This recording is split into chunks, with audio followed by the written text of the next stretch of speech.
Yeah. Yeah, we should be.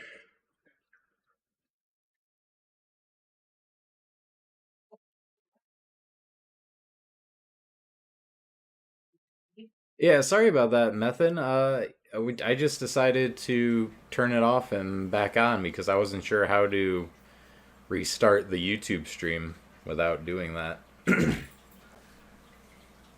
But yeah, our internet just kind of dropped there for some reason. I don't know what that was about.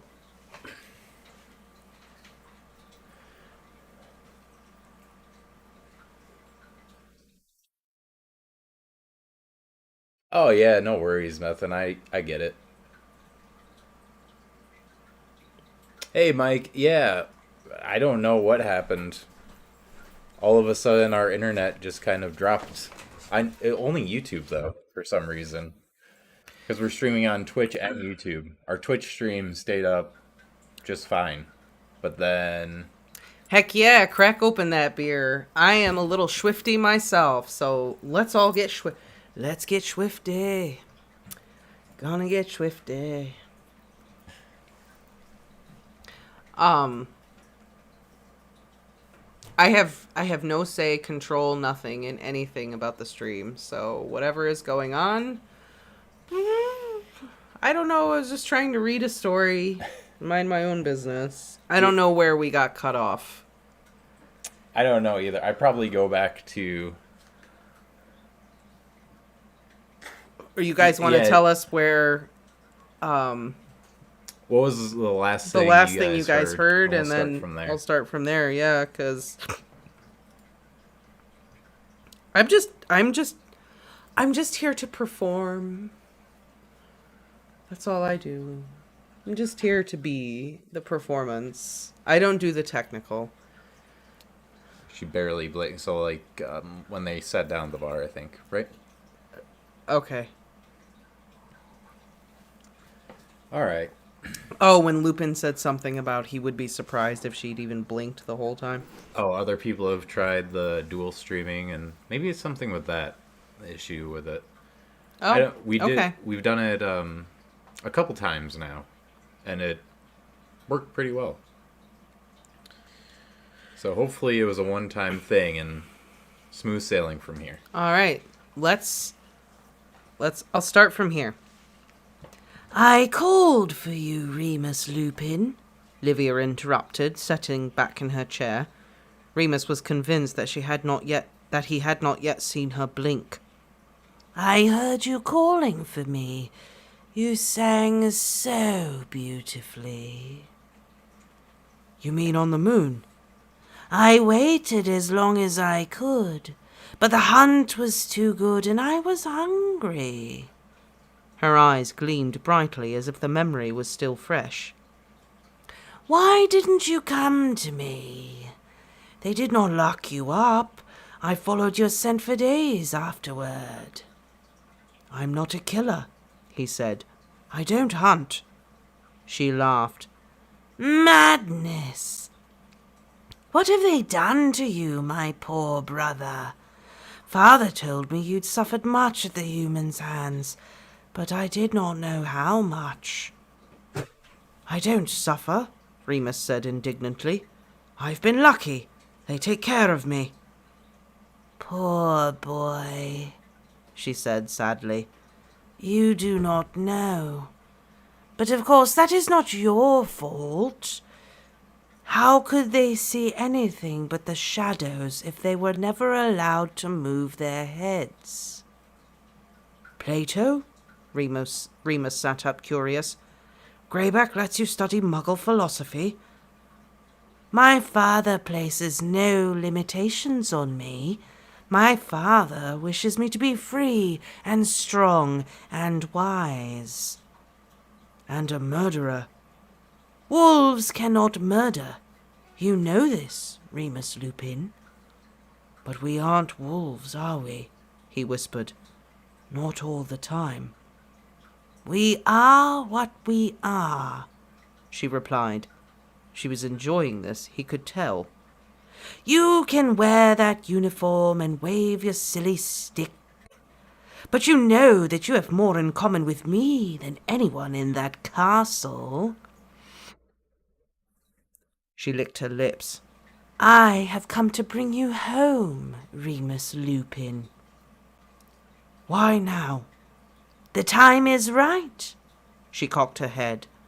Father prefers to wait until we are of age, so that we may come to him with a true understanding of our place in the world. The place the human filth have forced on us. But time is short for us all these days. I'm not going with you, he said. I belong here. I'm a wizard. What? What's so funny? What, Mike? I hope to get as drunk tonight as Slughorn when Harry gets the memory from him. Heck yeah, Mike. Get it. Do it. Live that Slughorn life. Now those are some goals. That's goals right there. Get it, Mike. I'm right there with you. Let's get as swifty as Slughorn and sing the song of Odo the Unfortunate, or whatever the song is. She laughed again, a throaty, deep laugh that rattled in her chest and spoke of long, cold winters in hard, unforgiving environments. A wizard! She spat ruefully. To think that a magnificent beast like you would aspire to be such a creature! You don't know half the power you hold, Remus Lupin. Nor does Dumbledore. I'm still not going anywhere. Father suspected you might be difficult. He is very eager to meet you. That sent a chill down Remus's spine. She smiled again, reading him like a book. Remus swallowed dryly, ignoring the butterbeer now. I'd like to meet him, he replied stiffly. In time, she nodded, once you've come to understand your place. What's he like? Remus barely breathed the question. Livia's eyes shone, and he had the impression she could not see him. She was imagining something wonderful. He is magnificent. You think that? Remus could hardly keep the emotion from his voice. You call him your father after what he did to you? He elevated me, she hissed, her eyes focusing again, eyebrows knitting into a frown. He gave me the greatest gift, and he gave it to you, Remus Lupin. Your father is calling you home. And that's what you're here for, is it? He looked her up and down. She gave a small shrug. My father had hoped I might be the right one to persuade you. I learnt on Christmas Eve that he was mistaken. We did not know that your desires lie elsewhere. She licked her lips again, her eyes raking over him. That'll not be a problem. You will find someone to your taste. I'm not going anywhere, he repeated. You can tell him that, and I want you gone before the next full moon. Don't flatter yourself, my dear brother. She arched an eyebrow. I'm here at my father's request. I came to speak with you, and nothing more. You murdered a woman. Wolves cannot murder, Remus Lupin. I waited for you. When you did not come, I followed my nature. It is not easy, I know. Learning that the world is not as it seems is very painful, but you will learn, and you will come to us. She tapped out a rhythm on the beer-soaked table with her disgusting fingernails, and once again Remus found himself frozen in place. She smiled and ran a blackened talon across his arm, slowly. It was hideous, vile, revolting, raising goosebumps on his flesh, but he couldn't get away. They will trap you like this, she whispered. They will cage you, shackle you, and tie you down until you are half mad with hunger. You will be beaten and betrayed. You will be alone, and you will live in fear. This is a promise, Remus Lupin. His heart was hammering against his rib cage. He was giddy with terror, but still he could not move or speak or react. She dug her nails into his arm, and he could not cry out, but tears of pain welled in his eyes as beads of dark blood bubbled up through his broken skin. "And you will come to us, crawling, defeated, and your father will welcome you with open arms and the love of the pack. You will never be lonely again." Crack.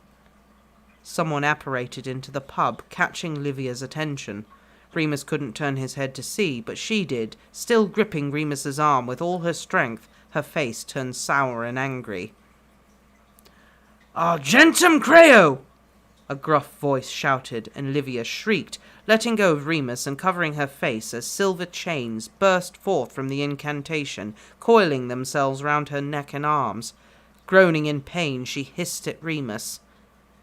"I will see you soon, brother," before apparating herself with a blistering crack. The silver chains fell to the sawdust-covered floor like a glistening snake, and Remus slumped forward, finally free. He turned away from his rescuer and threw up, his arm throbbing and the silver making his head swim. "Finite!" the same gruff voice said, making the chains and the vomit disappear in an instant. "Sorry about that, Remus." Leo Ferox sat on in the opposite seat where Livia had been only seconds before. Remus blinked at him through watering eyes and shook his head, wiping his mouth quickly. "'S okay," he croaked, feeling weak and shaken to the core. "Thanks." "Are you all right?" Ferox asked, his blue eyes filled with parental concern. "I think so. It's just the silver." Remus nodded, clutching his arm and taking a quick swig of butterbeer to clear the bitter taste in his mouth. "Yeah." "Good." Ferox's voice turned stern. He reached across the table and slapped Remus round the back of the head. Remus yelped and ducked, more out of shock than pain. He stared at Ferox, wounded. His old teacher stared back at him. "Then you can tell me what the bloody hell you think you're doing."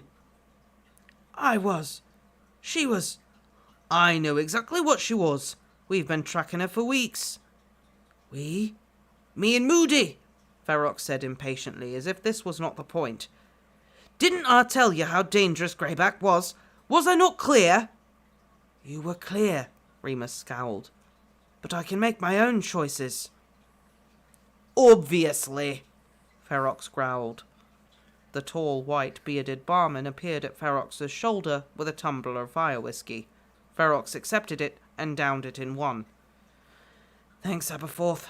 He nodded to the barman, who nodded and shuffled away again. Ferox shook his head, still angry. "You're lucky he saw you. You're lucky he knew enough to contact Moody before he contacted anyone else." "Why, who is he?" Remus turned to look. "Doesn't matter," Ferox snapped, drawing Remus's attention back. "But you're damn lucky." Okay. Remus looked at his hands. His arm had stopped bleeding, but it was stinging very unpleasantly.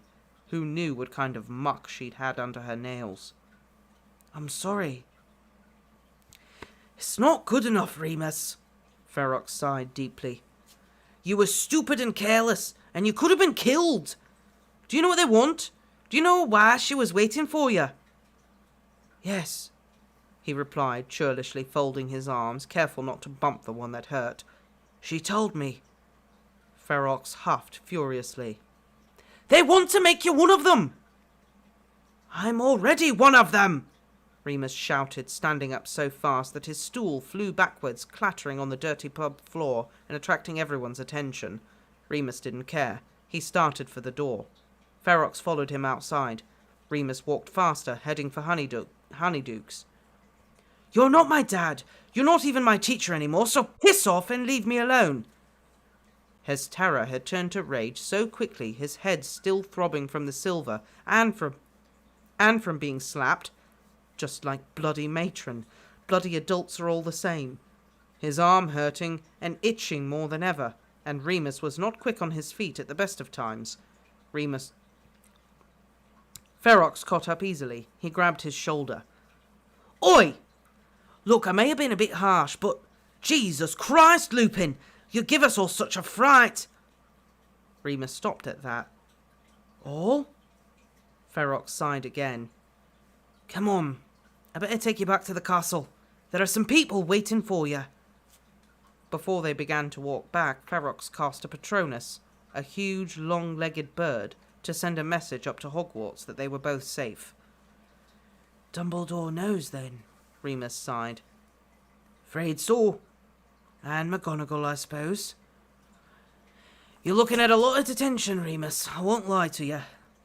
Remus snorted and looked up at Ferox properly for the first time. Actually, he didn't have to look up. In the 2 years since they'd last met, Remus had caught up in height. They were eye to eye. Ferox was still golden-haired, ruggedly handsome and weather-beaten, but he was no longer the hero Remus had worshipped at 13. He was just a man, a soldier in a war, like all of them. I'm really sorry, Remus said. I knew it was stupid. I can't even explain myself. Ah, you don't have to, lad. Ferox clapped a hand to his shoulder. It's only natural, knowing what you know about him. I've never met another werewolf before, he said. Are they all like that? Ferox glanced at him sideways. What do you think? Remus thought about this while they walked and eventually shook his head. No, I suppose they can't be, he sighed. There are good and bad people, good and bad wizards. Why would monsters be any different? Remus, me old pal, if you could get everyone else to understand that, then I don't think there would be a war on. If you could get everyone else to understand that, I don't think there would be a war on. Aberforth the goat. That's right. For more reasons than one. That's right. He was brought straight to Dumbledore's office. Remus had never been inside it before, and it was almost as anxiety-inducing as meeting Livia. It was a high-ceilinged, airy room with portraits covering the walls and cabinets full of strange curiosities. Terrifyingly, Dumbledore was alone, sitting at his desk, writing on a long piece of parchment. Remus stood in silence for at least 5 minutes. Mr. Lupin, the headmaster said finally. We seem to always meet under the most unpleasant conditions. Yeah, fair enough, Remus nodded. He'd had too much of a night to care much about what Dumbledore had to say. I said I'd fight for your bloody cause, old man. What more do you want? Dumbledore watched his nonchalance carefully. You have done a very dangerous thing tonight. Yeah, he raised his bandaged arm. You know that is not what I am referring to. I know, Remus replied, hanging his head, trying to look remorseful. If he hadn't had the chance to cool off with Ferox, then he might have a lot more to say. I know, Professor, you aren't referring to any bodily harm I might have come to. That is clearly the least of your concerns, considering I've been tearing myself apart for 8 years before anyone decided to intervene. Dumbledore, of course, didn't know about the Marauders' secret. He may well have known about Madame Pomfrey's efforts to help Remus, but if he did, he showed no interest. So Remus shut up and took his punishment, hoping that eventually Dumbledore would release him and he could just go back to bed. There was a lecture on responsibility and maturity, a stern reminder that the war is bigger than him and that his own personal motives did not matter. We all have to make sacrifices. Yeah, Remus scoffed inwardly. Some more than others, presumably. Do you understand, Remus? Yes, Headmaster. After that, he had to give Dumbledore a detailed account of everything he and Livia had discussed. It wasn't much. Remus couldn't help feeling a bit disappointed by how little he'd learned himself. Dumbledore seemed pleased, however, as much as Dumbledore ever seemed to be one thing or another. Several of the clocks in one of the glass cabinets began to chime, and Remus realized that it was 3 a.m. He stifled a yawn. Yes, Dumbledore nodded, as if Remus had just made a very interesting point. Perhaps that is enough for tonight. You may go to bed, Mr. Lupin. Remus nodded dozily and stood up, rubbing his hip, which was stiff from sitting on hard wooden seats all evening. Professor, he asked just before leaving. Dumbledore had returned to his letter writing and made no sign he'd heard the boy, so Remus continued anyway.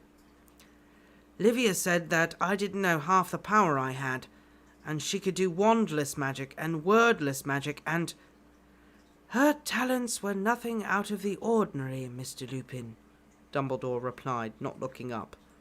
She has clearly studied the dark arts and may be particularly gifted.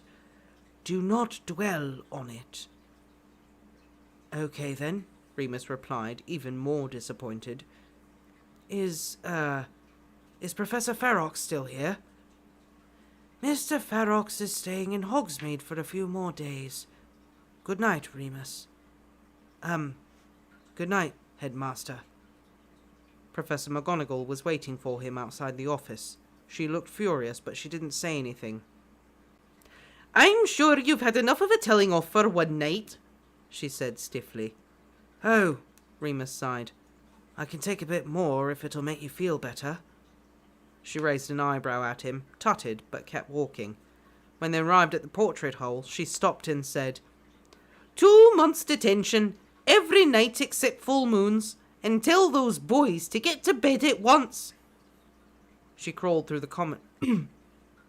He crawled through the common room and found James, Sirius, and Peter there, waiting in their pyjamas. James was pacing by the fireplace, Peter was trying not to fall asleep, leaning on his elbow, and Sirius, who'd been sitting bolt upright in an armchair, leapt to his feet the moment he saw Remus. What do you think you're playing at? He shouted, striding across the room. Running off on your own? Please don't, Padfoot, I'm knackered, Remus sighed, wincing. He was getting a headache. He just wanted to go to sleep, even enough talking tonight. Do you have any idea what it's like finding out you sneaked off? Sirius shouted. Remus raised an eyebrow at him. Sirius blinked and stepped back slightly, looking down. For all of us, I mean. I can imagine, Remus said. And I'm sorry, but please can I just go to bed? You can have a go at me in the morning. Yeah, back off, Black. James came over and placed a hand on Sirius's shoulder. Sirius shrugged it off, agitated. James sighed, taking his glasses off. It's late. We're all tired. You sure you're all right, Moony? Fine, Remus nodded. So grateful to James Potter. Wow, that was a lot longer than I thought. So for someone who wasn't all about the Lady Werewolf, you seem to really enjoy reading The Lady Werewolf. What was it, Livia? Livia. Yes. She was fun. She was nasty. She was very Bellatrixy. Yeah. In her, not only like her insanity, but how she kind of worships Greyback. Mm-hmm. See, I said I'm not looking for it, but I said I'd give it a chance. Yeah, she was good. She was a good character. It's probably going to be the same with Fantastic Beasts. I swear. We're going to get into it. You're like, no. No. I've heard that the second movie is awful. Fantastic Beasts. I've heard that the second movie is terrible. Yeah, but still. Not because of continuity issues or anything. I've heard, or characters or anything. I've heard it was just a very badly made movie. Oh. Like the plot is convoluted. But I've heard good things about the first movie. I'm already just going to say, I think you're going to get into it and you're just going to be like, why have I not watched these? Probably not. And then we're going to have to run out to the theater and watch the third one when it comes out. It's probably not. Johnny Depp as Grindelwald literally makes me want to puke in a bucket just looking at him. Secrets of Dumbledore as soon as it comes out.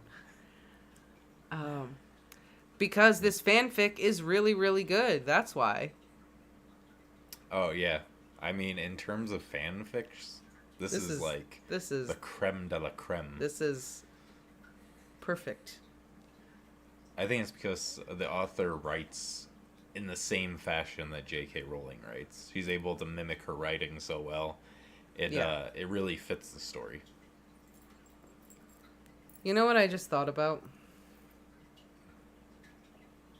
That you also wish they would have included the brain scene in the movie? Yeah, that Great. would have been great. I'm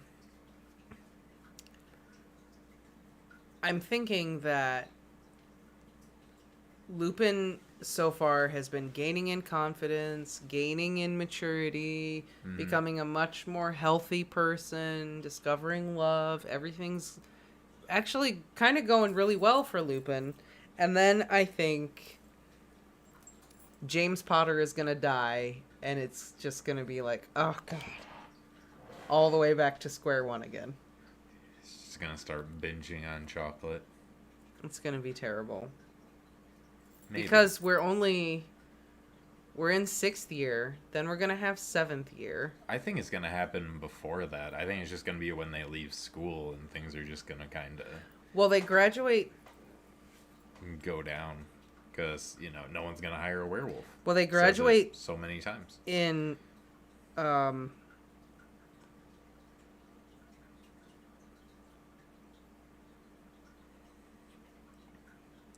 In one more year, right? They graduate in 70... Technically, 78, right? Sure. Because it's 77 when 6th year ends. So they graduate in 78. Okay. 79, 80, 81. Mm-hmm. In 81, Potter dies. Okay. So it's just like...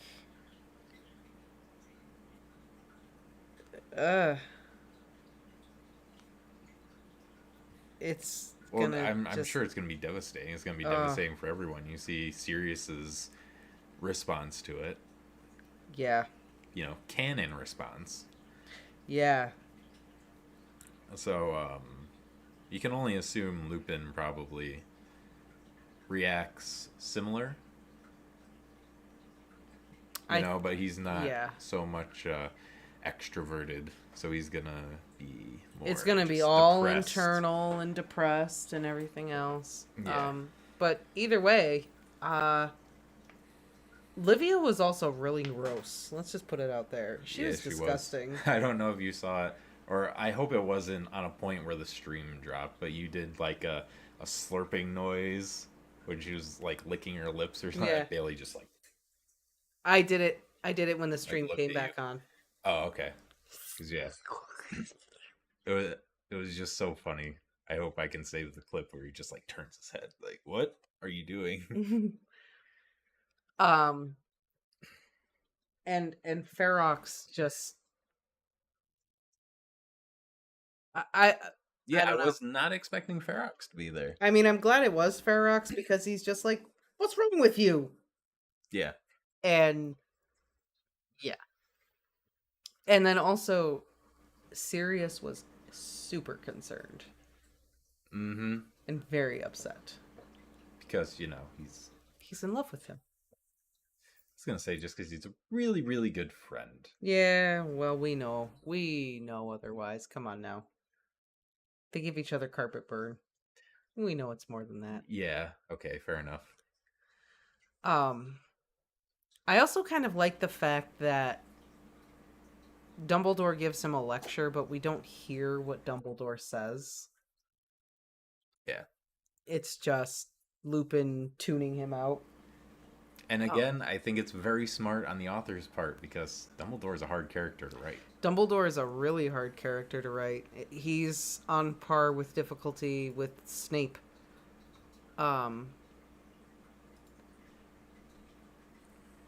Because Snape and Dumbledore are not just so iconic, but they're also so complicated that writing them and writing them well is really difficult. And Lupin doesn't have the relationship with Dumbledore that Harry does. Yeah. So Harry, right out of the gate, hero worships Dumbledore from book 1, so he's going to cling on to every word he says. Lupin doesn't have that relationship with him. No. So the author has written that relationship in a way that it would make sense that Lupin would just kind of tune him out and not listen to him. Yeah.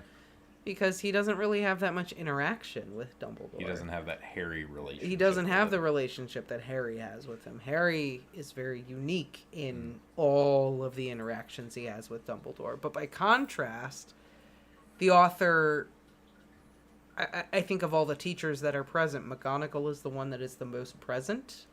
Yeah. And she kind of nails it on the head pretty well. Mm-hmm. And Madame Pomfrey, by contrast, is not so present in the novels, that the author kind of gets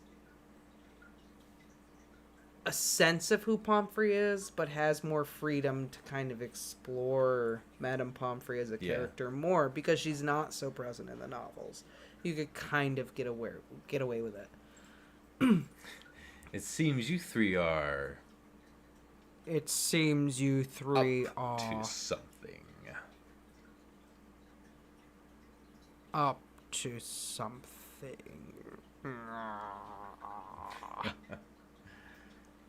Dumbleary. Dumbleary. No. I'm not gonna ship that. Sounds like a really messed up fanfic. It's out there. Moving on. Because some people are like, well, Dumbledore was gay, so he groomed Harry. Look, you can say... And to that I say, ew. Dumbledore gross. Had a lot of vices. I'm not believing that. No, that was not one of them. It's like a 200-year age gap. Dumbledore's like over 100 by the time I think he passes away. Like, Dumbledore could have retired when Harry was born. I also don't like fan fictions that are like, oh, Dumbledore was gay, so of course he had the hots for Harry. Like, Harry is a child. Why does Dumbledore being gay automatically mean that he has the hots for an underage boy? Get the F out of here with that BS. You're gonna write that fanfic, whatever, but come up with a more convincing plot. Don't just be like, he's gay, so he has to... Oh, but Harry, there's a part of you in there that is over 60, so it's okay. What? Because he's a Horcrux. I know, but is that like really a... I don't know, I made that up. Okay. I was just being disgusting. You succeeded. Yeah. I just wanted to know whether that's something you've like read or heard of. Nope, I just made that up. Because if someone like justified their plot with that. Nope, I don't know if anyone did that. What about Professor Sprout and Madam Hooch? What about that ship? Didn't we talk about those obvious lesbians ones before? Oh, yes, we did. Oh, yes, we did. I'm totally there for that. Madam Hooch and Professor Sprout? Heck yeah. Oh, yeah. Live it up, girls. I'm all about it. Why not? There's no proof, yes or no, so why not? Right. They're both consenting adults.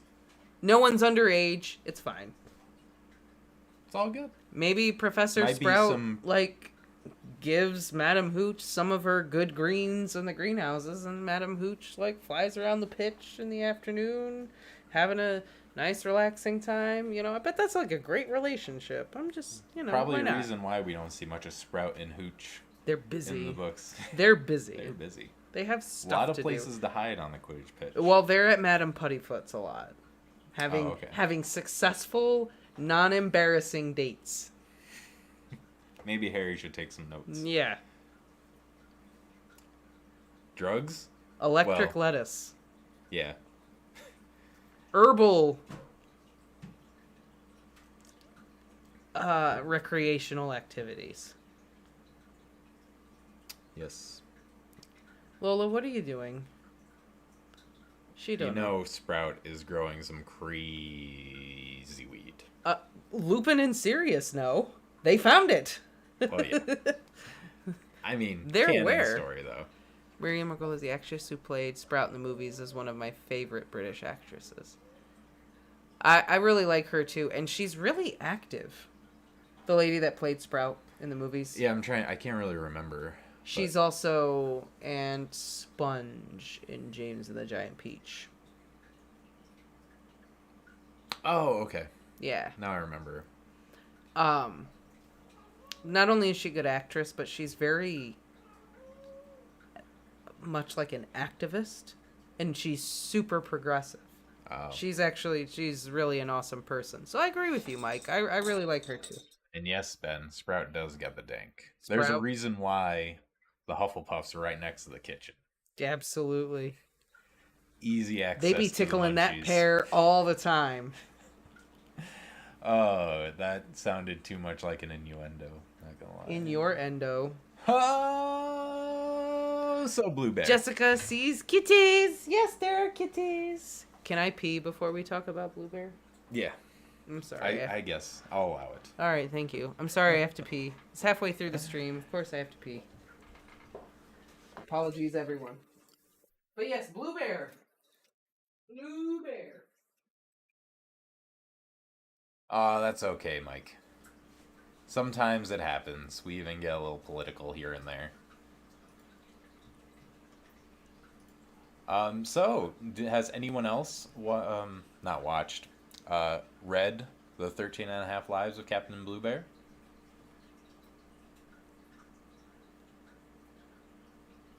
Because I cannot wait to read more of this book. It was really hard to only read 5 chapters. Right? And it is unfortunate that Noel got busy and he couldn't talk about it with us. Because I really want, when he does come back and starts doing this again with us, I'm definitely going to have to ask him about this. I want to know his opinion.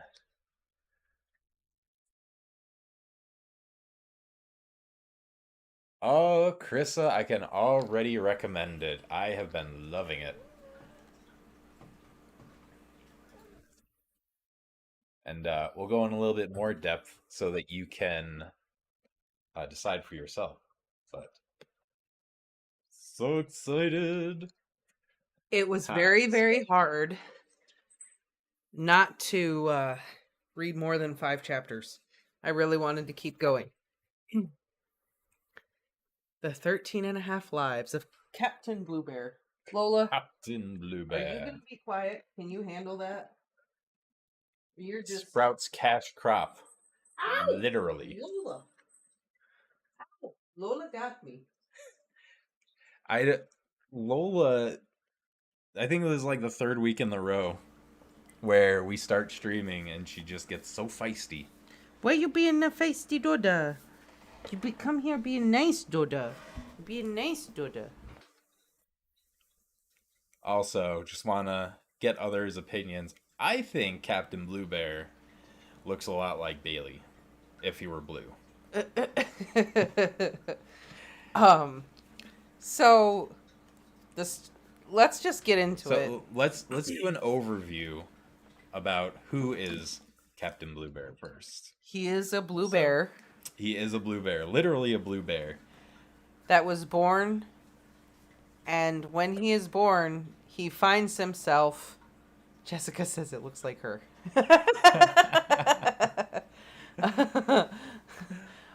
He's born, and he finds himself in the middle of a maelstrom in the ocean.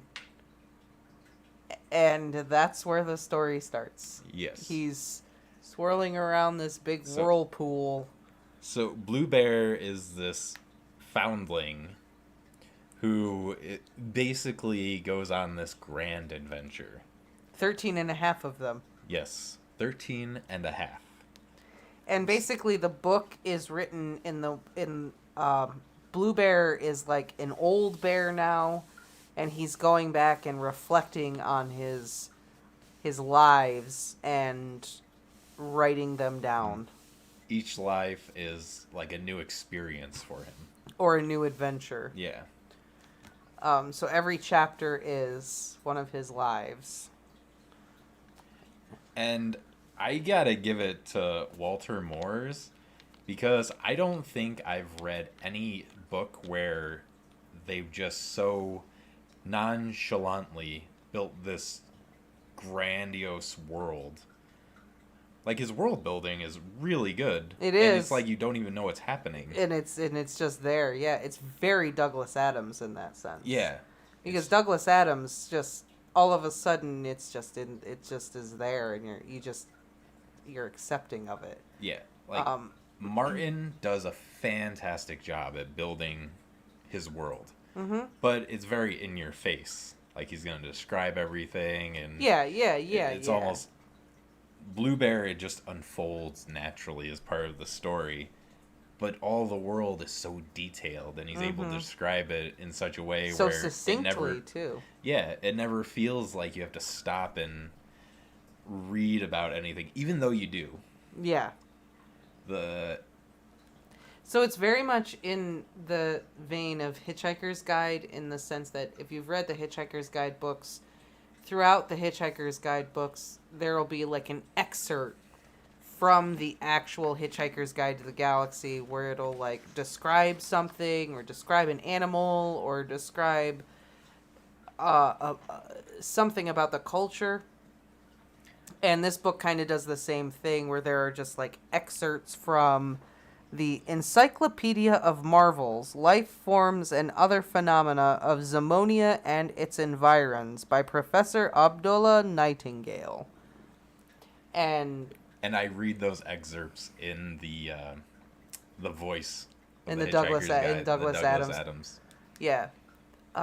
So not only do you have the novel unfolding, but you have these little excerpts from this encyclopedia, much like you have excerpts from the Hitchhiker's Guide within the greater novel, which is really very fun, and I really enjoyed it. Mm-hmm.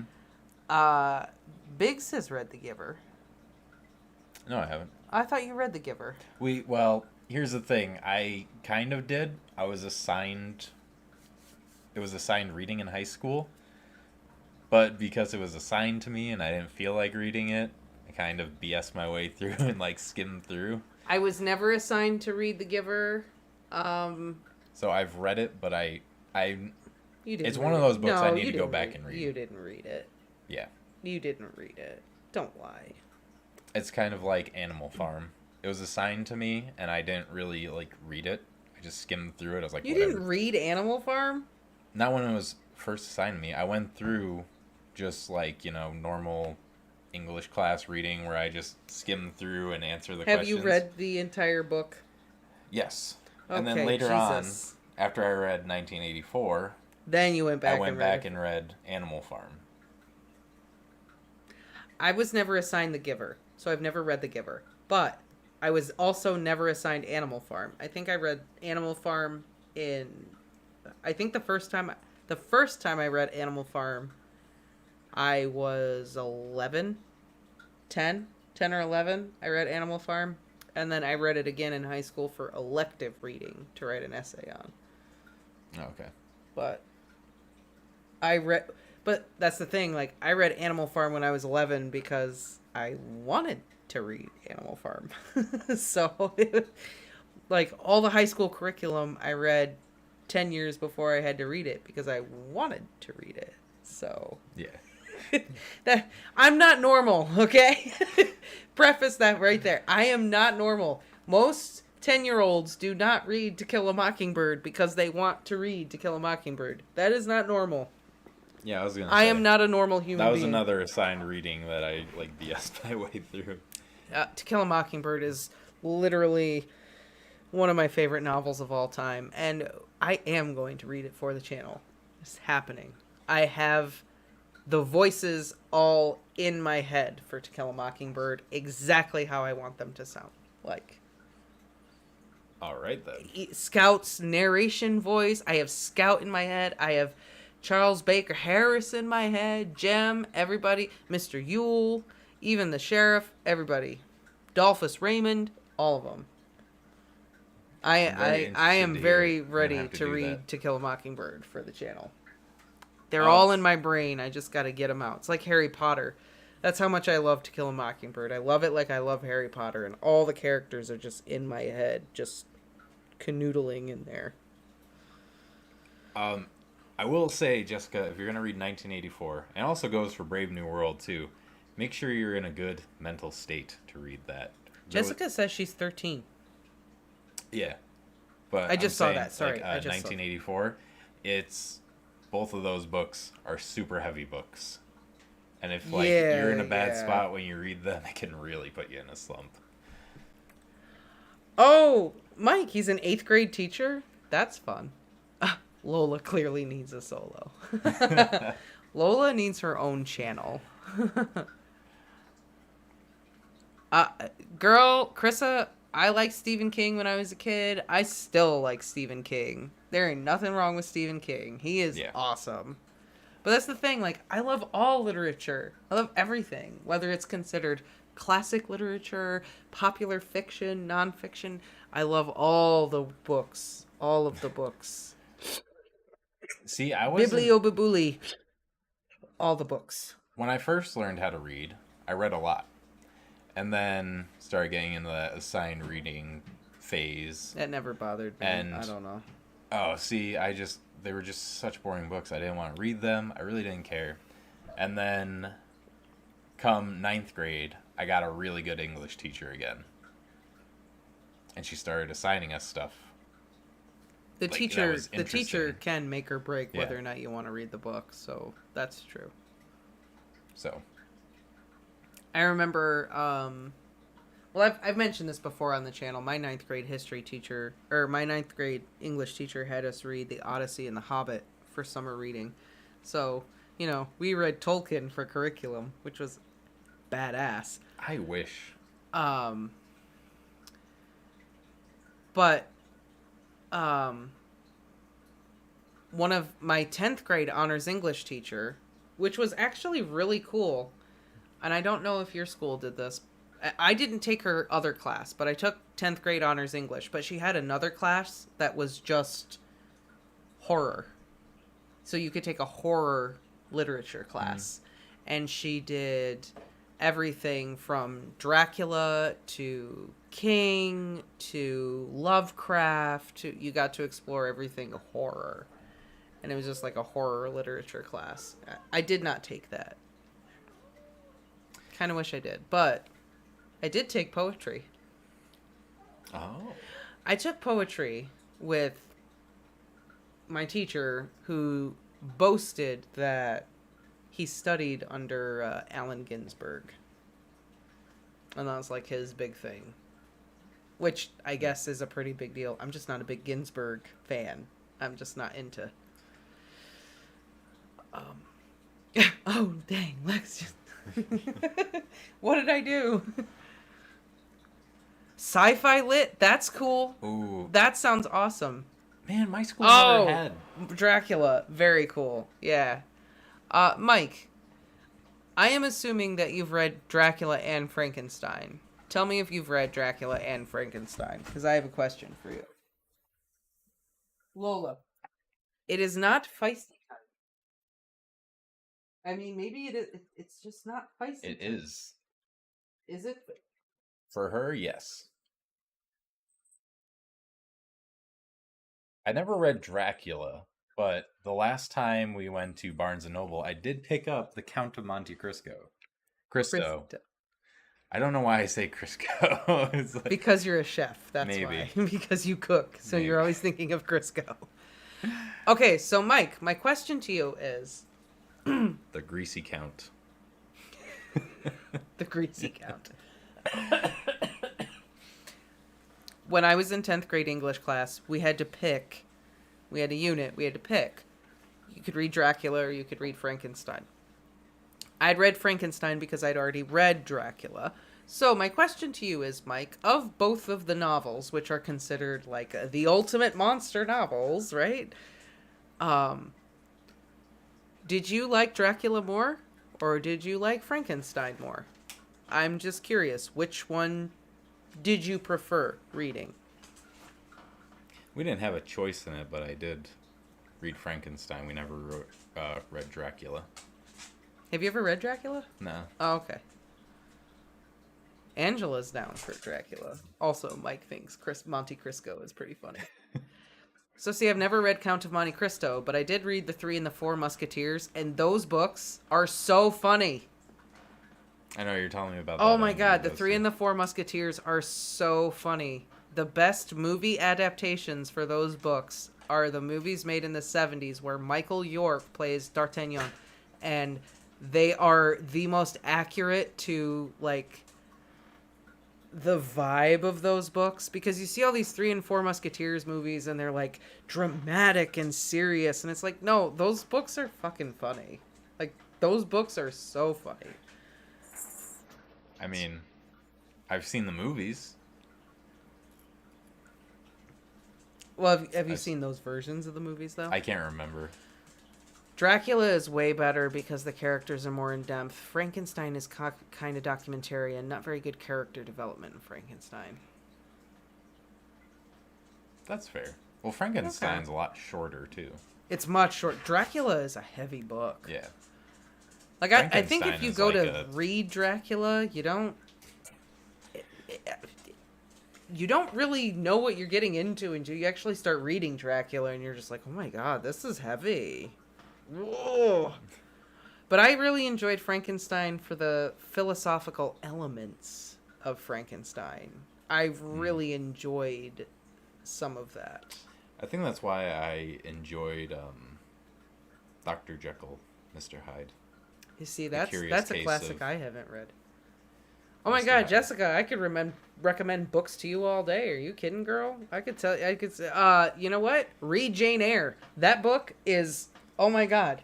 Jane Eyre is top 5 all-time favorite novels ever. Jane Eyre is, perfect.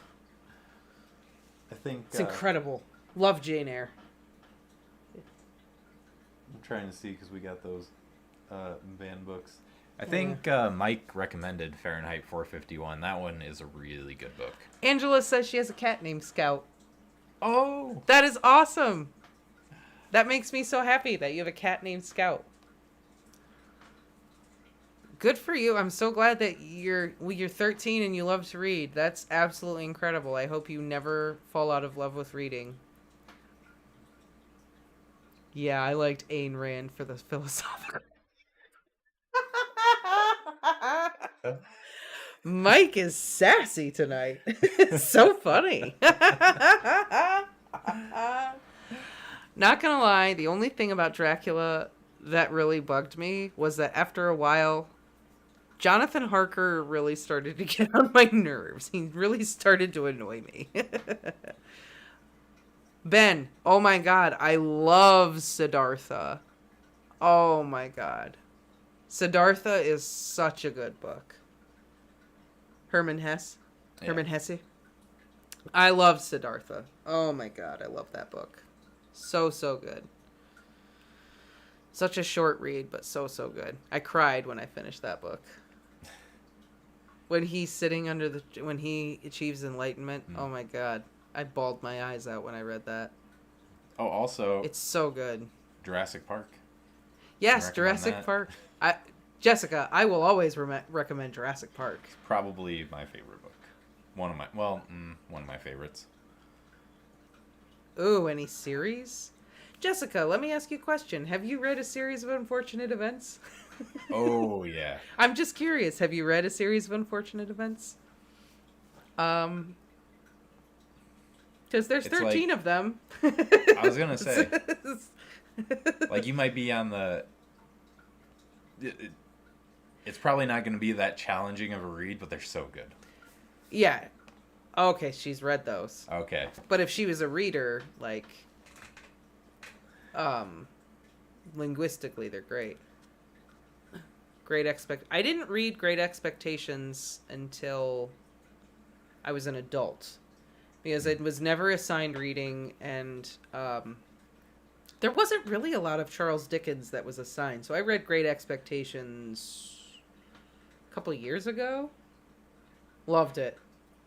Yeah. Love Miss Havisham with the cake and... Weren't you listening to it just a couple weeks ago, like the audiobooks? I think it was probably Jane Eyre. Should I read Aragon? That's a you question. Asking about Aragon. meh. Well, here, I'm going to tell you what a few of our viewers have told us. The series is easy to get into and hard to finish. Because most people will Yeah. tell you, like, the first 2 or 3 books are really good. And then what, like, the last 1 or 2 kind of fall short. I haven't read them personally. I'm just passing on what other people have said, what we've seen. So, personally, I read the first 2 books. So I read Aragon and I read Eldest. And I liked them. But I did not like them enough to finish the series. You know, like I read them when I was a teenager and I thought, oh, these are pretty good, but they didn't have enough of an impact on me to go, oh, these are really good. So I never finished the books. And I kind of don't really... they were okay to me. And of course, I will say, if you haven't read Lord of the Rings, you should read Lord of the Rings. That's a good series. But I think that's a given. Everyone's going to say Lord of the Rings is good, but... Oh, and I'm just going to throw it out there. Andy Weir. Oh, go for it, yeah. Any of Andy Weir's books. He's only written 3 books so far. He wrote The Martian, Artemis, and Project Hail Mary. The Martian and Project Hail Mary. Martian's already a movie. Project Hail Mary is in the works. And if you're into science too, I cannot recommend them enough. I agree, Mike. He was like 19 when he first started writing the books, and his parents owned the publishing company that published his books. And then to then write those books and then grow and grow to then finish the series. She's like, oh, that's next on my list. They're fantastic books. What? The Andy Weir books? Andy Weir books. Oh, well, I don't know if she's talking about Andy Weir or Oh. Lord of the Rings or the Inheritance series. I'm not sure. Well, either way. But Lord of the Rings. I also recommend the Hitchhiker's Guide to the Galaxy series. Yeah. Those books are great. They're not They are. fantasy, but they're great. And I mean. Oh well, here, 13 actually, and a half Jessica, Lives of Lupin. yeah, Lord of the Rings. I loved Lord of the Rings. I loved it so much. And just throwing The Hobbit there too. Well, yeah, you got to read The Hobbit. Yeah. You got to read The Hobbit if you're going to read Lord of the Rings. Now, here's a question. You got to get some heartache and some economic troubles before you can write a good book.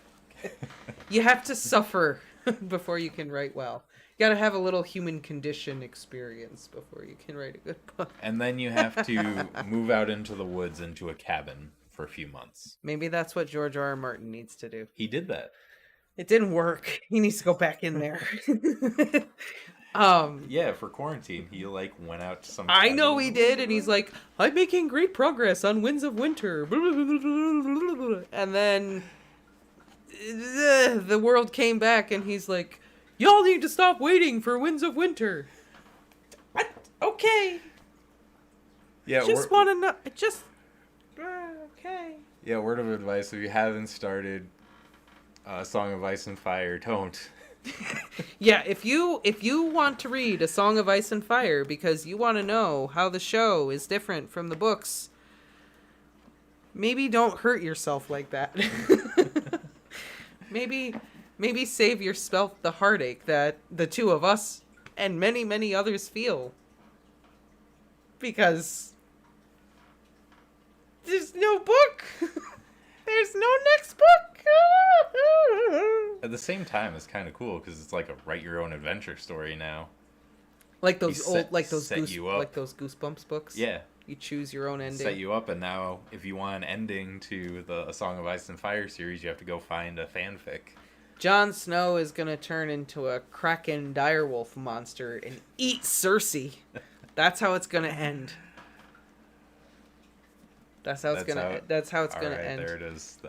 That's it. That's it. You're welcome, George. George, I just gave you the best ending ever. Jon turns into a direwolf kraken monster and eats Cersei. If I were the end. If I were Martin, that's what I would do. Oh wait, and Dani and her dragons. Got to do something with Dani and her dragons. I think we should do what the meme said and have Ghost ride on Drogon and burn all the White Walkers. Just Ghost on Drogon. All the White Walkers. That's it. That's it. Oh, what's the first one called? Game of Thrones. A Game of Thrones. That's what the first. Yeah, that's the name of the first book. The end. The end. That's it. That's it. None of the other characters matter. Who cares? I don't know.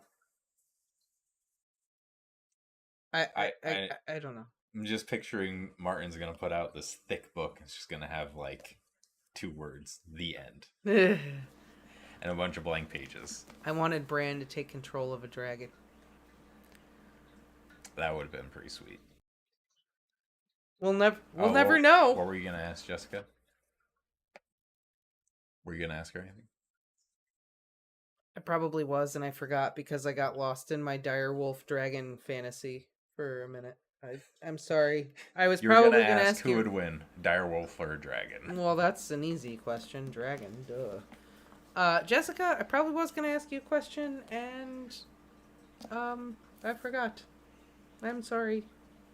I'll think of it tomorrow at like 1 in the afternoon. Okay. Should we talk about Bluebear? We got like half an hour to talk about Bluebear. I guess. Do we want to talk about Bluebear? Does anyone care about Bluebear at this point? I don't even know. I mean, I'll recommend it to anyone. I will recommend it all day long.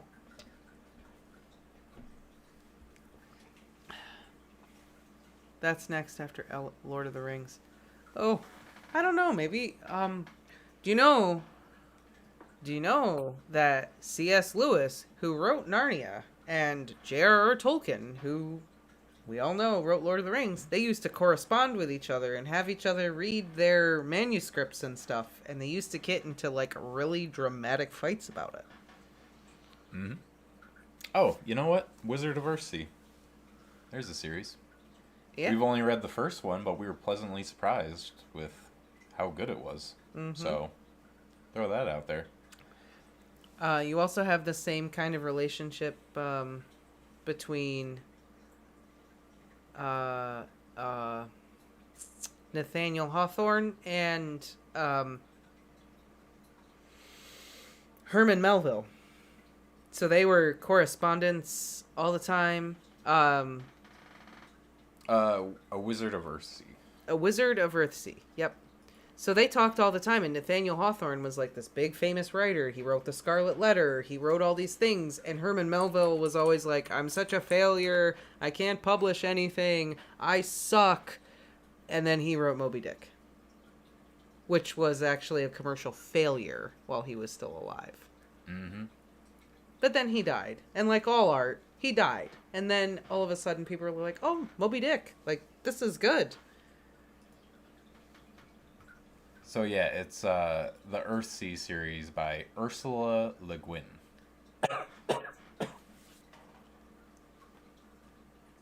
Have you calmed down, Lola? Are you good now? Oh, Lola's great. What are you talking about? I'm just making sure. She's like staring at the tank like she's tripping or something. I don't know. I'm just making sure she's okay. I do need to read Moby Dick. I basically have because you would listen to it every night before bed. So I've kind of heard the whole thing. But... See, Hawthorne was great. Melville was terrible. I hated the Scarlet Letter. I hated it. But I love Moby Dick. With every fiber of my being. All right, Krissa. Have a good night. All we right, will see you night. next time. What were you saying? Moby Dick, one of the worst books ever written, in my opinion. Oh! Ooh. Oh, he cuts me to the quick there. Oh, my heart, sir. Ouch. I love Moby Dick. Love that book. But you also love whales. It's not just about whales. Well, it's a lot. Okay, it's a lot about whales. Yeah. There's a lot of whales. It's 50% whales. It's 50%. We'll have to agree to disagree. We will. We will. And we are going to talk about Moby Dick on this channel sometime. Just saying. So you can throw your hate in when we talk about Moby Dick. And we'll have to have a very lively discussion about why Moby Dick is great and why you think it sucks. And all of that fun stuff. We will have to do it at some point. It was a cold, chilly November in my soul, and I knew I must get to see Hester Prynne, one of the greatest characters ever written. I will disagree that Hester Prynne is one of the greatest characters ever written. Honestly, the only thing I liked about the Scarlet Letter was Roger Chillingsworth. Roger Chillingsworth was great. He was the only part of that book that I liked. Other than that, I hated it. You really hate that book. I did hate that book, but I loved Roger Chillingsworth. The Reverend, I wanted to strangle him. So much. I never read it, so. Oh, Jesus. Lord. The language is beautiful. The language is gorgeous. The structure, the linguistics, it's beautifully written. But, oh, dear Jesus. Everyone was awful. That's how I was with Catcher in the Rye. I haven't read that one yet, so I have no opinion on that one. Just a snooze fest. My teacher was all about it, too. She was so happy we were reading it. Just, oh my god, why?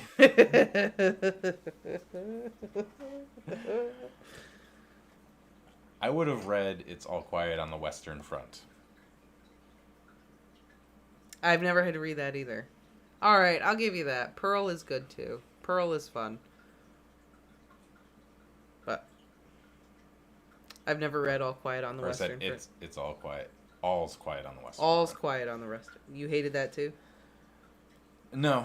I never read it, but everyone complained about it being one of the most boring novels that they read. Because, like, our classes were split up so that, like, when one person did one book, the other person did another. Okay. That's okay. We don't have to know your name, girly. Okay, Caitlin. Well, Caitlin, Jessica, Carter, whoever you are. It's all good. I mean, hey, there's a second Katie on the channel. Nice, I guess so. I know. I think we started too late for Katie to pop in tonight. Yeah, we did start kind of late today. So Bluebear. Bluebear. Are we gonna even? I mean, we can skip through because we'll probably talk about it next week, maybe. So Bluebear is story takes place opening with Bluebear born out of nowhere, small enough to fit into a walnut shell. Was it? Yeah, I think so. A nutshell floating on the ocean. It really sounds like Thumbelina. A little bit of Thumbelina, but also like mythology, you know, how the world came to being and stuff. He just, you know, he's just there. Oh, you mean like shell. How Eru Iluvatar sang into the void and created the Ainur. Sorry. Silmarillion. Sorry. Yeah, all that stuff. Like, I won't bring the Silmarillion into this, I promise. I'm gonna try. I don't think anyone would complain. I mean, we've been talking about Lord of the Rings quite a bit. I know. Sorry. Okay, go ahead. And he just hears this great noise that turns out to be the Maelstrom. Giant whirlpool just continuing to terrorize the ocean. But he's so tiny that he just kind of is bobbing along. Mm-hmm. And then all of a sudden, the mini pirates show up. One of my favorite characters. I love the mini pirates. The mini pirates are so great. I love how he describes the mini pirates as these like Napoleon complex type beings, you know? Every time they run into each other, they have to boast about their accomplishments and what merchant ships they've conquered and this and that. Yeah. Yeah, they're very boastful, and like they don't grow up or anything. They just all have a peg leg. They all have an eye patch. They all have the hats. They all like, and they they constantly have to boast about things that they say they've done that they've never done because they're so tiny. They're so little that they can't actually commandeer another ship because they're just so little. But they are amazing seamen. They are amazing seamen. And Bluebear learns everything there is to know about navigating the waters from the mini pirates. Mm-hmm. And he eats seaweed and all other kinds of stuff. Isn't there something about how they get bored very easily? Yes, they always have to be talking or doing something. Yeah, and singing. And they always have to have the lights on to keep away the hobgoblins. Yeah, they got to keep away the hobgoblins. They keep the lights on all the time. And the problem is the more Bluebear eats, the bigger he gets until eventually Bluebear gets too big to be on the mini pirate's ship anymore. And I love how Walter Hello, Moore... Vane. Hey, Vane. I love how Walter Moore describes Morse. Morse, sorry. How he describes everything, because it's very much how Bluebear at that stage in his life might describe it. Yeah, yeah. You know, he didn't know it was a maelstrom at the time. It was just this great big noise.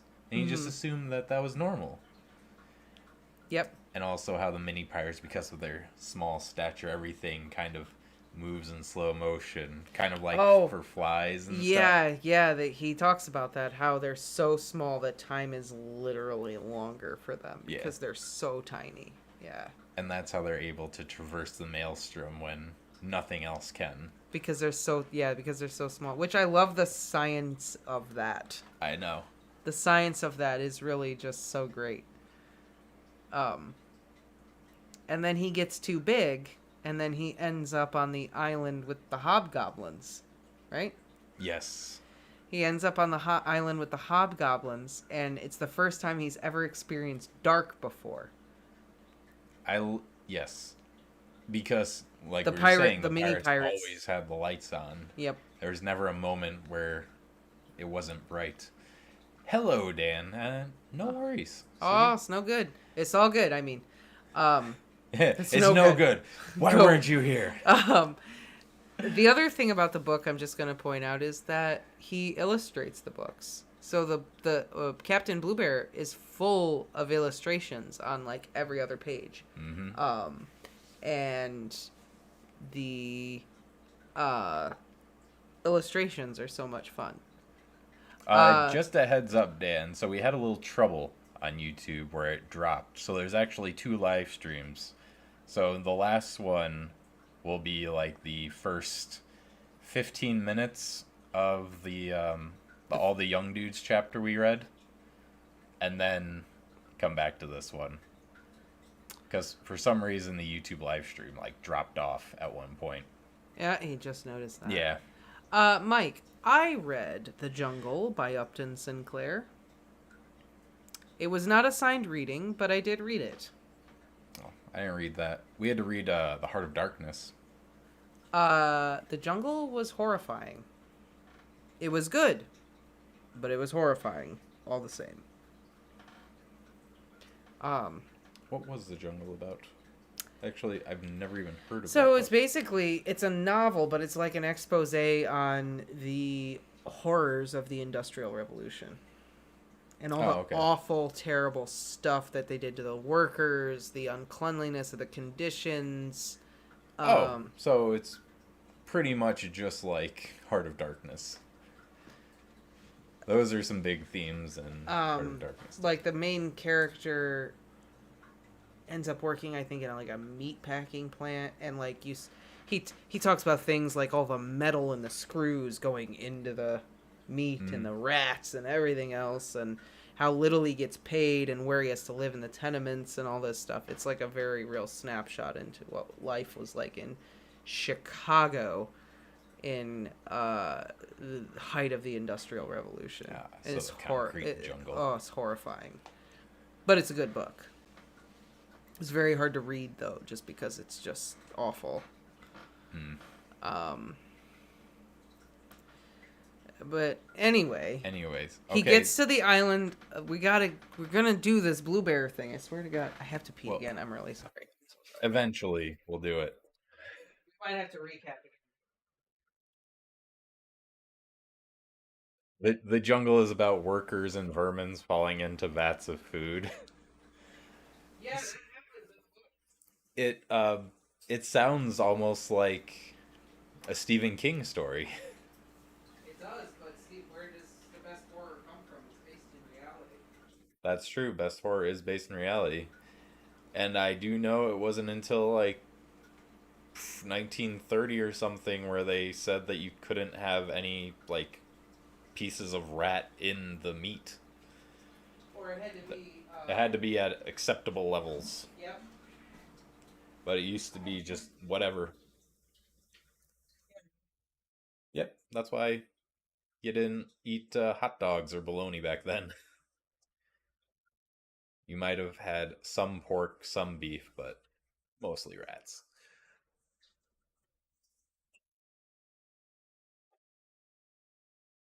Paula recommends The Name of the Wind by Patrick Rothfuss. No! We can't read that! Why? We can't read The Name of the Wind! Why? Because there's a second book, and he's promised a third book, and he hasn't written the third book, and it's been years! I will not do that to myself again! I will not get hurt again! Martin already traumatized. Martin has broken my heart, okay? That being said, Paula, I have heard that they're really good. There's 2 books. I actually almost picked up the first one at Barnes & Noble the last time they were there. They're called The Name of the Wind, and then, okay, I can't remember the name of the other book. But,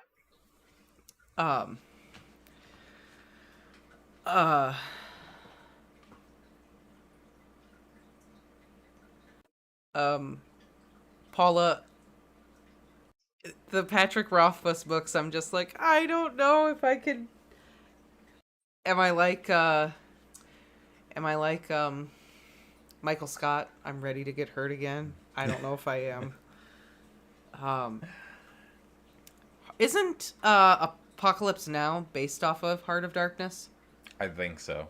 A lot has been based off of Heart of Darkness. But I think that movie, like, in the credits, it specifically says it's based off of the novel. It's very possible. I don't remember. I think it is. I've heard it's a good book. It is. That's another book that's in the same vein that I warned with, like, Brave New World in 1984. Be in a good mind state. Be in a good mind state. Super heavy. So Ren says, "Hi, had to work late. What did I miss?" You missed 1 chapter of All the Young.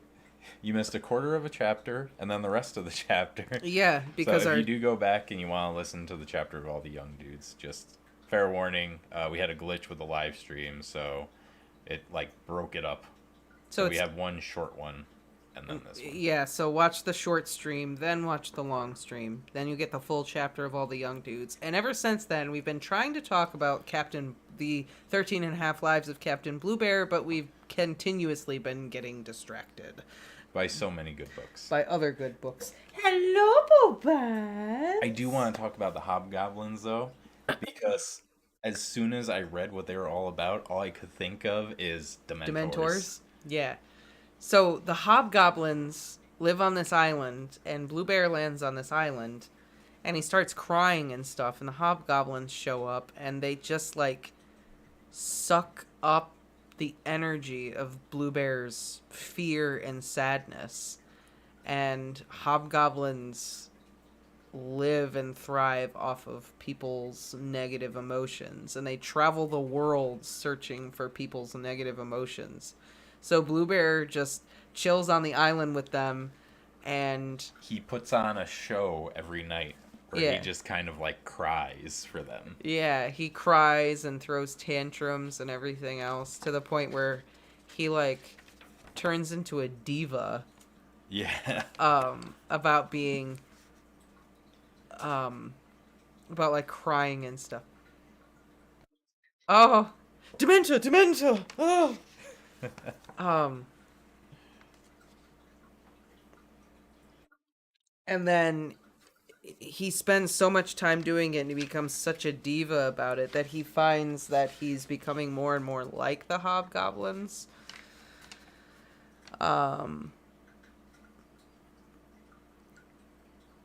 That he leaves, but I don't know if I remember how he gets off the island of the Hobgoblins. Let me just see what the next chapter was. I could probably remember. It's the It's the the one with Mobisaurus Rex. Oh, he just makes a raft and leaves. Yeah, remember? he makes a raft. Oh yeah, so he finally gets fed up. And Mike, you'll love this because it's a calling to your favorite book.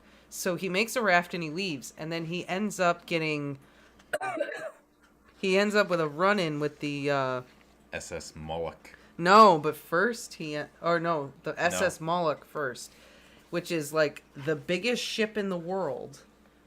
And Bluebear just wants to be on the ship and is like drawn to the ship like the sirens in the Odyssey. And the book is like the SS Moloch is literally the worst. It's terrible. But Bluebear really wants to get on it, and then he runs into the Moby Tyrannus. What is it called? No, he runs into the Babbling Billows. We haven't gotten there yet. He runs... The Babbling Billows, who teach him how to speak. I thought he ran into the thing first. No. No. My Life on the Run. Does he run into the Babbling Billows first? The Babbling Billows, my favorite characters. Yeah, he They're does run so into the great. Babbling Billows first. They kind of remind me of Fred and George. So the Babbling Billows are these, like, traveling waves that are these linguistic masters. Hang on. Here, the description is Babbling Billows. Such waves almost always come into being in very remote and uneventful sea areas seldom frequented by ships, usually during prolonged spells of calm weather. No detailed scientific study or analysis of their origins has yet been undertaken because babbling billows have a tendency to drive their victims insane. The few scientists who have ventured to study them are now confined under guard in padded cells or lying in the ocean floor in the form of skeletons with tropical fish swimming in and out of them. Babbling billows normally occur only to shipwrecked sailors. They circle their helpless victims for days or weeks on end, bombarding them with tasteless jokes and cynical comments on the hopelessness of their predicament until the unfortunate seafarers, already weakened by thirst and exposure to the sun, completely lose their reason. An ancient Zemonian myth constitutes the basis of the popular fallacy that babbling billows are the material manifestations of oceanic boredom. They're great. I love them. And just their interactions with Bluebear and how they take pity on him and teach him how to speak. So the Bluebear is on his raft, and these two babbling billows show up, and they just literally teach him how to speak. And that's the chapter almost. They just teach him how to speak, and then like once they teach him how to speak, and he can successfully like tell jokes and do everything, and he's mastered speech, they're just like, okay, we have to go. We have to go now because there's nothing else left for us to do. So then they leave, and he runs into the Yes, now we get to. Yeah. Mike, are you ready? The Tyrannomobius Rex. I have a feeling this is one of your favorite characters in the book. Yeah. Even Well, though I was being sarcastic. The Tyrannomobius Rex. I don't. Is the Moby Dick of Bluebear. Is Moby Dick of Bluebear. It's this giant, a plagiostome belonging to the Silesian order of fishes and related to the killer whale, the giant moray eel, the shark, the carnivorous saurian, and the Cyclops. So it's literally this giant whale monster that Bluebear landed on, and Bluebear, like, pulls all of the harpoons out of it. And I love the little Easter egg where he sees the one harpoon and there's a skeleton, like, attached to it, wrapped up on the harpoon. Yeah. So one of the harpoons, there is a skeleton, like, all entangled up in one of the harpoons. And I was just reading it going... Tyrann Moby Rex. Yeah. It was so good. This section, I just... He calls it the harpoon forest. There must have been hundreds of them. The harpoons were all sizes. The whale was absolutely monstrous. You know, just... The whale evidently liked what I was doing. Because he pulls all the harpoons out of the whale. And,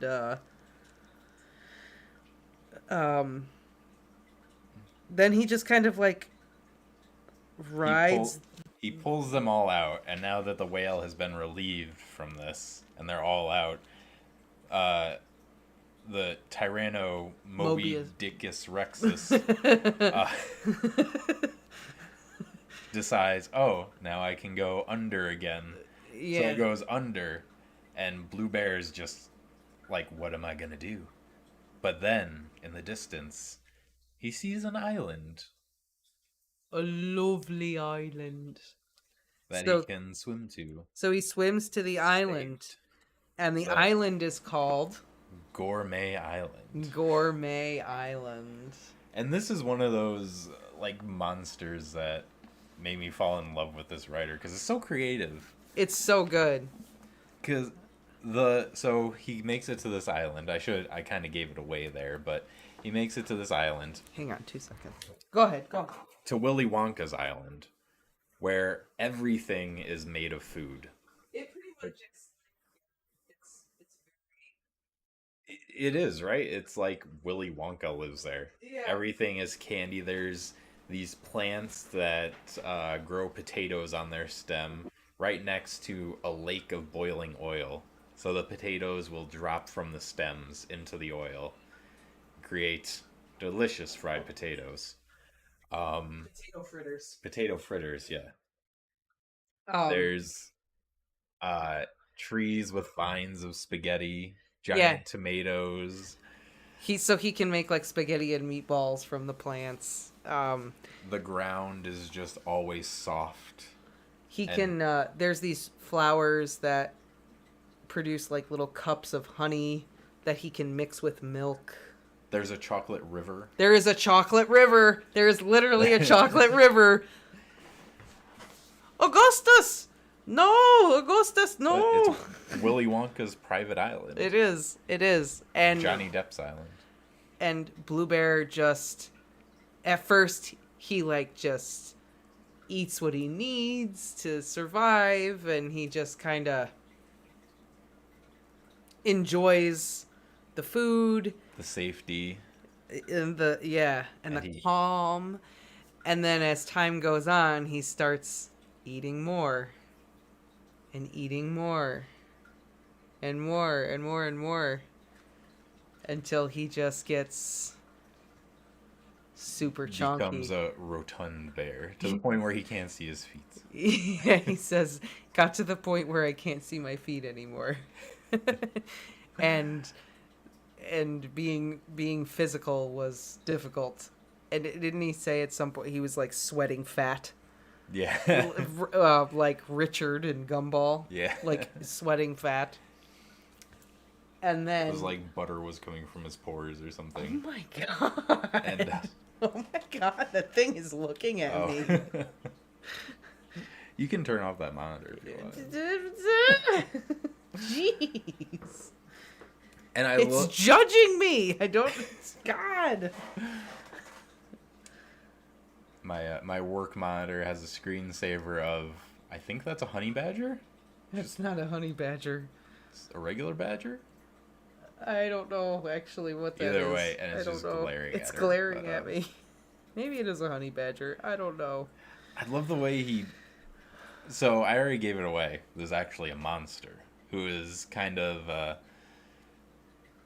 It's very much candy like house. a big Venus flytrap, really, Yeah. or like a pitcher plant. That's what I thought of was carnivorous Yeah, plant. I was gonna say like Hans and Gretel style. He's Hansel and Gretel style, or he's fattening up Bluebear to eat him. And as soon as Bluebear's rotund enough, the whole island just kind of opens up into this giant maw. That's why I thought Venus flytrap or like pitcher plant, because like the Venus flytrap lures the insect in with the sweet nectar smell and the pheromones, and then as soon as it's time, And it is an aquatic plant. and it is a big giant aquatic. I forget its name. I'm gonna. It kind of has like a sarlacc pit kind of look to it, It does. but just in the ocean rather than in the sand.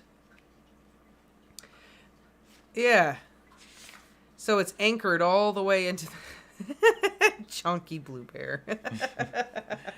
Gourmetica inseralis. Oh no! Okay. So I was Bluebear. gonna say, oh no, don't drop. All Alright, well, at least we're almost done because we are almost. I'm done. gonna say it's because there's supposed to be like a storm tonight. Our internet is being so difficult.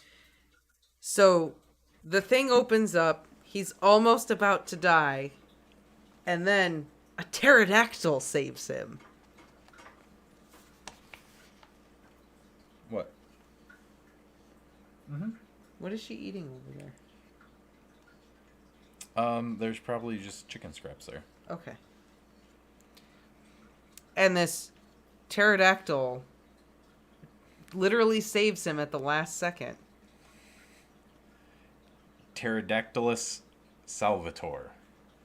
Yes. Pterodactylus salvator. Do you want to read the Do you want me to read it? I can the read it. Abdullah Nightingale description? The Pterodactylus salvator, or roving reptilian rescuer, belongs, like the Zammonian sewer dragon and the Tyrannomobius rex, to a family of dinosaurs close to extinction. The world's surviving population of pterodactyls is estimated at several thousand, but their numbers are steadily diminishing. Although they possess a few bird-like attributes, for instance horny beaks and wings capable of aerodynamic propulsion, they lay no eggs and behave in a very un-bird-like manner from other points of view as well. They eat no earthworms or field mice, adhere to an exclusively vegetarian diet for reasons of physical fitness, and are linguistically gifted to a high degree. Common to all of them is a propensity for preserving other life forms from danger. Pterodactyls pursue this goal with thoroughly professional alacrity.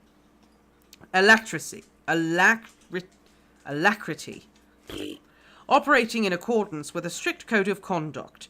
They endeavour to make their operations as exciting and dramatic as possible, even competing to see which of them can wait longest before effecting a rescue.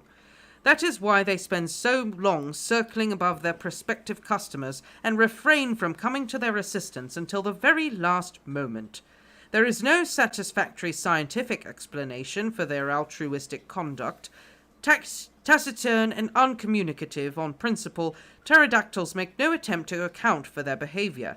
It is, however, presumed to be associated with their imminent extinction.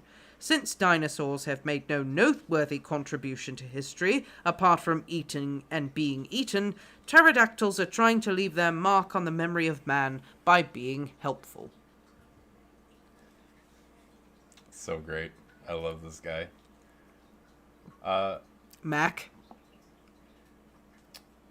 Oh, it's been storming over at Mike's as well. Ah, I see. So, the pterodactyl that saves Bluebear, he calls him Mac, but his name is Deus Ex Machina. I know. That is the name That of the got me. pterodactyl. So funny. My name is Deus Ex Machina, but you can call me Mac. His whole job is to save people at the last minute. At the last minute. That's his job. That's his whole role in society. He was just so great. So, the whole idea of the chapter is he saves Bluebear, but Mac is getting old, and he can't see, and he can't really hear as well.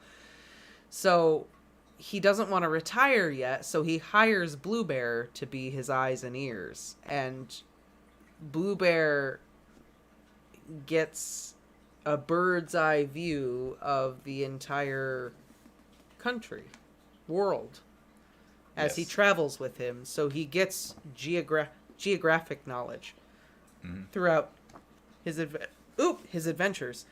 And that's kind of really the chapter. Yeah. But we get a description of the big city. Zamonia. Is that the name of the big city? Well, that's the continent. That's a continent. I mean, like the capital. Where Atlantis? Atlantis. The capital is Atlantis, and they break it down in the description. It's a city with these subsects and subsects and subsects and subsects. And there's all these subcategories and cultures in this city. And Bluebear's like, I want to go there. And Mac is like, no, you don't. It's terrible. It sucks. We're not going there. I have a feeling he's going to go there at some point. I think he's going to go there too. And then at the very end of the chapter, Mac is like, okay, well, it's time for me to go to the pterodactyl retirement home. So I'm going to send you to school, Bluebear.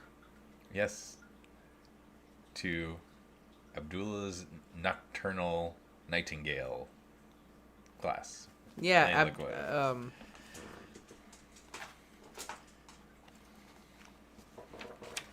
Oh, hi, Billy. BD. Oh, I shouldn't have said that. What did I do?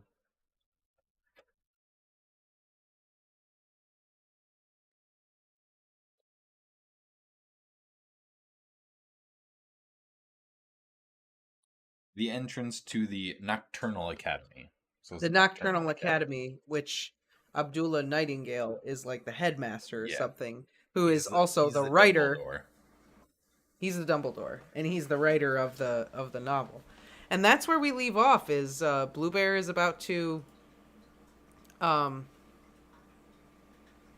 Did we stop the stream again?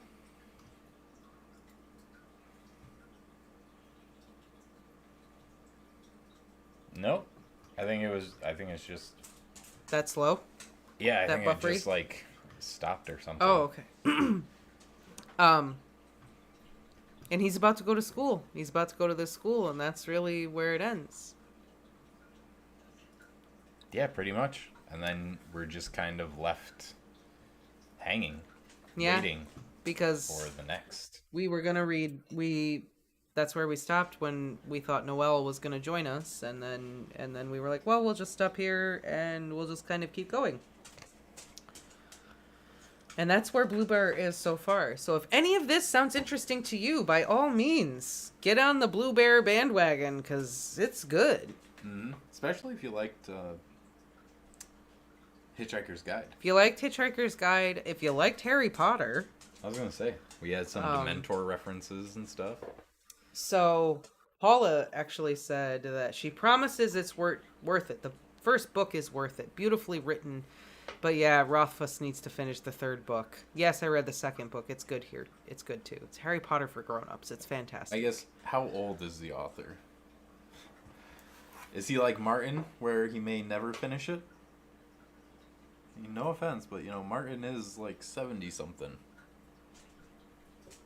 So... No. He's 48. Alright, so it might be worth it. He's got time.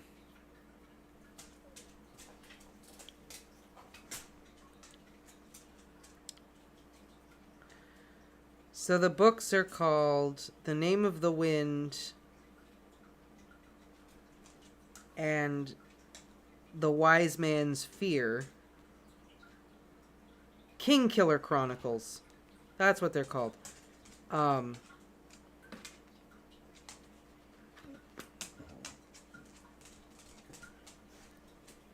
So, the name of the wind, and then the wise man's fear.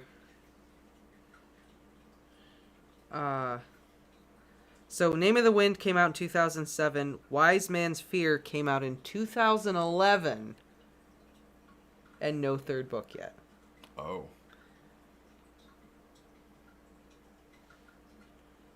Alright, I'm thinking we should just end the stream here because it's keeps buffering and stuff. We're having issues. Yeah. It's just been wicked issues. Alright, well, why don't we just call it then if the weather's getting bad and stuff, and and the internet is starting to crap out on us, so we're just gonna take off. Really sorry. But we'll catch you all next Thursday. Yes, and hopefully next Thursday the weather is not so bad. The weather is not so bad. Will be a little bit healthier. Yes. So we apologize for all the technical issues, the lag, everything.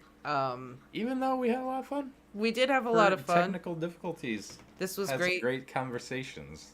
It was definitely great getting together with all of you, hanging out. But let's get together next Thursday, and hopefully it'll be much better. Much better. All right. So take care, everyone.